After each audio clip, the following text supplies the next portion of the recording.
बिस्मिल्लाहिर्रहमानिर्रहीम। अस्सलाम वालेकुम। आज हम बना रहे हैं कोकोनट की खजूरें। कोकोनट की खजूरें नहीं होंगी, कोकोनट फिल करेंगे खजूरों में। बच्चे वैसे तो कोकोनट नहीं खाते, लेकिन इस तरह मैं आपको तरीका बताऊंगी, इस तरह बच्चे कोकोनट इजीली खा लेंगे। बच्चों के लिए बड़ी अच्छी चीज़ है, दिमाग के लिए, नज़ले के लिए, सेहत के हवाले से।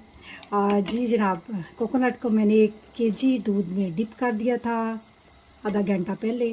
अब मैंने हल्की आंच पे से पकाती रही हूँ। अब देखिए, इसको मज़ीद मैं ड्राई कर लूँगी दूध को बिल्कुल, और फिर ठंडा होने पे हम इसे कोकोनट को खजूरों में ऐड करेंगे, गुठली निकाल देंगे और उसकी जगह पे हम कोकोनट फिल कर लेंगे। जी जनाब, कोकोनट देखें इस तरह मैंने ठंडी कर ली है।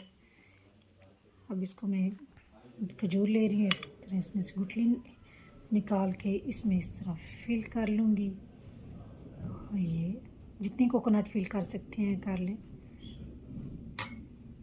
मैं इस तरह डेट्स बना रही हूँ, ये देखिए बना बना के रखती जा रही हूँ। मुझे दें अब इजाज़त, अफ्तारी के लिए बनाएं और अपने बच्चों को खजूरों के साथ फुल